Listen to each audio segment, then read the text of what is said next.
each new changing season, you will often see top 10 fragrance lists for each season. And this one comes at no shock because we are right in the middle of fall. If you'd like to see my designer list, it's gonna be available right here. So go ahead and bookmark that if you haven't already seen it, but if you have already seen it, stick around with me for this one. This is my top 10 niche fall fragrances of 2020. Stay tuned.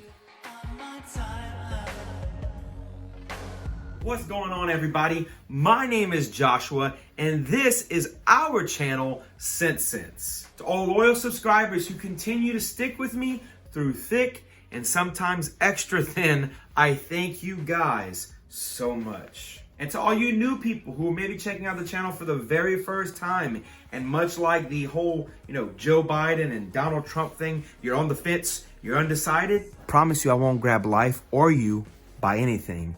And I won't creepily sniff your hair. I promise.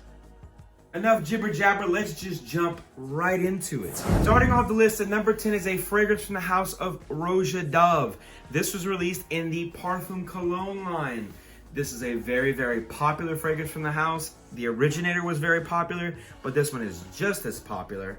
From the house of Roja Dove, Creation E Parfum Cologne. If you're not familiar with what Parfum Cologne means, Parfum Cologne is a special or unique formulation that Roja Dove's team came up with. It's not quite a cologne, as in it's a fresher, more livelier take on a much deeper, darker, denser, heavier fragrance. And it also has that strength of a parfum. So it's not an eau de parfum, it's not an eau de cologne, it's somewhere in the middle. I'm not sure exactly what it means, but it's supposed to mean that it'll last a long time, but it'll still give you that freshness without that super dense feeling of most parfums. This fragrance is highlighted by notes of cognac, ginger, cardamom, and bergamot. A lot of people say this has a cherry cola or a Coca-Cola vibe to it. I can definitely see that. You kind of get that from the mix of the ginger and the cognac. It's got kind of a Coca-Cola vibe. My wife said she thinks it smells like flat Dr. Pepper. I personally think it smells a lot better than that. This is definitely something that will give a sweetness and lend a sweetness to a fragrance that you would definitely wear in the months of fall, but it definitely has a unique vibe. It's not often the same as every other, fall fragrance that's out there that's super sweet, super dense, and has the same line of notes. This one's quite different. If you want to be unique in the months of fall, go check out Creation E Parfum Cologne by Roja Dove. This next fragrance is great, I tell you. It's great. It's real good. It's real good. It's fantastic, I tell you. At number 9 is a fragrance that harkens back to the big band music. The music of the 30s, the 40s, the 50s. The classic dapper guy music. The music that you would see in these movies where the women have the finger wave in their hair and the guys smoked 14,000 packs of cigarettes because they thought it was healthy. Where you had the guys who were singing into those microphones that they held like this that were made of metal. You get the point. Coming in at number 9 from the house of Juicebox, Golden Serenade. Oud, vanilla, incense, patchouli. This is a very oud-centric fragrance. This is very deep. This is very decadent. This is not something I would normally wear in the months of fall, but it does have a slightly floral vibe to it. It does dry down to a lighter scent, and this is the one I'm gonna hold on to for those days when a cold front rolls through and it's in the 40s. I can definitely rock this. It has nothing to do with the fragrance itself, but this has got to be one of the most beautiful bottles that you're gonna see in fragrance. I mean, you've got the record on the top, the gold vibe on the sides, the gold juice in the middle of the bottle. It's just a beautiful fragrance. I really think that this house is one of the most underrated houses, and it needs a lot more attention than it gets. It's one of my favorite. It's probably one of my favorite niche houses that have come out in a long time. I'm a big time music fan. And so when I got my hands on this fragrance and many other from the line, I was really excited just for the overall presentation, scent characteristics, the stories behind it. Juicebox gets it all done. At number 9 from the house of Juicebox, Golden Serenade. At number 8 is a fragrance from a brand that is often viewed as one of the most unique brands out there. They're categorized as wild, eccentric names and wild, eccentric fragrances. But this one is kind of mellow. It's kind of relaxed. It's kind of regular when it comes to the line. From the house of Etat Libre d'Orange, Fat Electrician. Full name is Semi-Modern Vetiver Fat Electrician, which is ridiculous and a mouthful. But this one is a vetiver fragrance. Vetiver, vanilla, myrrh, resins. This one is a smooth, easy to wear vetiver. Vetiver can be a very, very dominant note. It can cause a lot of olfactory fatigue. It can come right up in your face. But this one is mellow. This one is laid back. This is not something you want to wear in the dead heat of summer. This would be something that a fat electrician should not wear.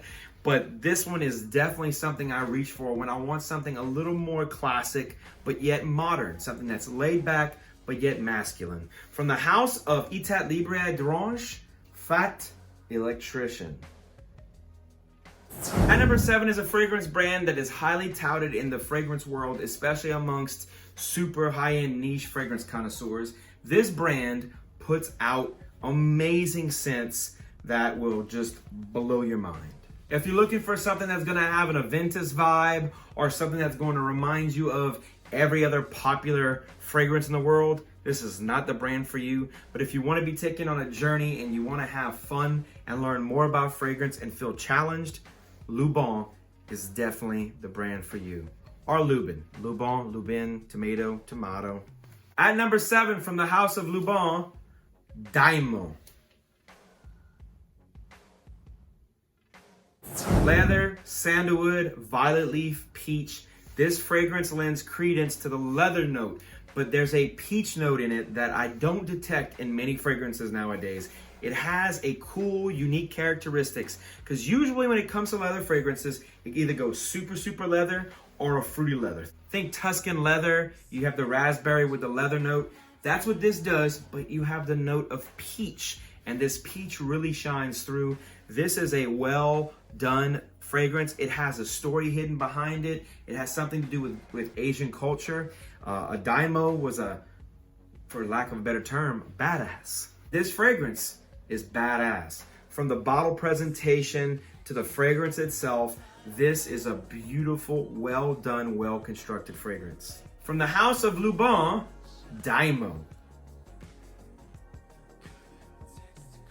At number 6 is a fragrance that I would suggest to someone to buy if they want to upgrade designer fragrances. What do I mean by that? Sometimes there's a designer fragrance out that smells a lot like a niche fragrance, and more often than not, the niche fragrance is of higher quality, better lasting, just an all-around better fragrance. Now, I'm not saying that this is exactly the case there, but I personally believe this is a better version of Dior's Homme. In the house of Carner, Barcelona, D600. What you're gonna get with this is iris, vanilla, cedar, cardamom, amongst other notes. I'm sure you heard iris, I know you heard cardamom, I know you heard vanilla. This is going to give you the vibes that you get from Dior Homme. This is elegance, this is masculinity, this is self-confidence in a bottle. If you're confident in the man that you are, you can wear iris. I'm telling you guys, iris is a underrated note. It's often overrated in most people's eyes because they think it smells like a feminine note. But in this fragrance, it's so well blended that it's not this fragrance note that smells like chalky lipstick or a woman's makeup bag. This is something that you definitely want to at least sniff and get your nose on. Almost at the halfway point at number 6, Carner Barcelona's D600. At number 5 is a fragrance that is often compared to Baccarat Rouge 540 from Maison Francis Kurkdjian. I know my opinion may be unpopular in this, but I think this is a better version of that, specifically if it's going to be worn by a man. At number 5, from the house of Tiziana Terenzi, Spirito Fiorentino. Notes that jump out to me when smelling this is the leather, the ambergris, the floral notes, and the oak moss. This does have a weird vibe of almost, as some would call it, burning plastic. I promise you it's not as weird as it sounds. Think Baccarat Rouge 540, but with a heavier dose of leather and a heavy dose of masculinity. When it starts to dry down, it gets closer and closer to Baccarat Rouge 540, but this definitely lends credence to a more masculine tone. If you're looking for a more masculine alternative to Baccarat Rouge 540, but with the same elegance and the same value and the same quality, this is easy to grab. Spirito Fiorentino by Tiziana Terenzi. Number 4 is a fragrance that is often overlooked when it comes to the House of Creed. It is often treated as the ugly step bastard son. This is the one that's the Cinderella of the crew. And this one, in my opinion, is often compared to a Mont Blanc fragrance that is not anywhere near the realm of how good, smooth, and quality this fragrance is. Sure, you guessed it at this point. At number 4 from the House of Creed, Original Santal. Sandalwood, cinnamon, lavender, tonka. This is a woodsy, spicy dream. This is something that feels like it increases the temperature of your body. I know that sounds weird, but this scent smells like it's smoldering, like it's slightly on fire. It's got a woodsy, spicy feeling that is unlike anything else I've ever smelled before. It's often compared to Yup Homme, and it's often compared to Mont Blanc Individual, but those are just synthetic messes that aren't nearly as good as this is. I'm not knocking anyone who can't afford this. I think if you can't afford this, Mont Blanc Individual will do you just fine. In my beginning of my fragrance jersey, I wore out a bottle of Individual, but much like when you're watching something on a VHS or in regular television, and then you go to Blu-ray or 4K, you can't go back. There's no going back. If you got a box screen TV and you get a 65-inch flat screen 4K, it's too hard to go backwards. And once I smelled this, there was no going back. From the House of Creed, a fan favorite to some and a cult classic to some, Original Santal. At number 3 is a fragrance from an indie brand that I have a lot of love for, mainly because the fragrances are really good, but it doesn't hurt that the guy who started it all is a good friend of mine and a great guy in the fragrance community. Coming in at number 3 from the House of Perfumology, the fragrance is Clutch. Every fragrance, they say there's a story. Most of them sound like something a PR team just dreamed up and wrote down to sound fancy. But what this is and what this was inspired by is a true idea, a story that comes from the brain of Near Guy from Perfumology. This is supposed to evoke the feeling of driving a car, leather gloves gripping the steering wheel, the top down, the rustling of leaves on the asphalt as you drive through winding roads with trees overhanging, with the cool breeze in your face. That's what you're supposed to get when you smell this. What I pick up from this mainly is leather, ginger, smoke, and vanilla. I'm pretty sure this was not intended to be a fall and winter scent. In fact, I think that's what Near told me. But this is a quintessential fall fragrance in my mind. I do get the mental picture of driving a little 2-seater European sports car with the top down winding roads in the backcountry with fall autumn leaves just falling down on the asphalt, and you stopping at a stop sign, and when you take off, the leaves rumble across the road as the wind blows them away. I know that's a lot to take in, but that's what I get from this. If you're looking for an introductory to the niche and indie world at a very affordable price, at a very high quality, please go check out Near Guy at Perfumology and check out Clutch. Number 2 is a fall and autumn classic. This is something that is really overlooked, especially from this house. I don't know how it doesn't get more love and at least more attention. From the House of Parfums de Marly, at number 2, no, not the ones you would have guessed, Habdan.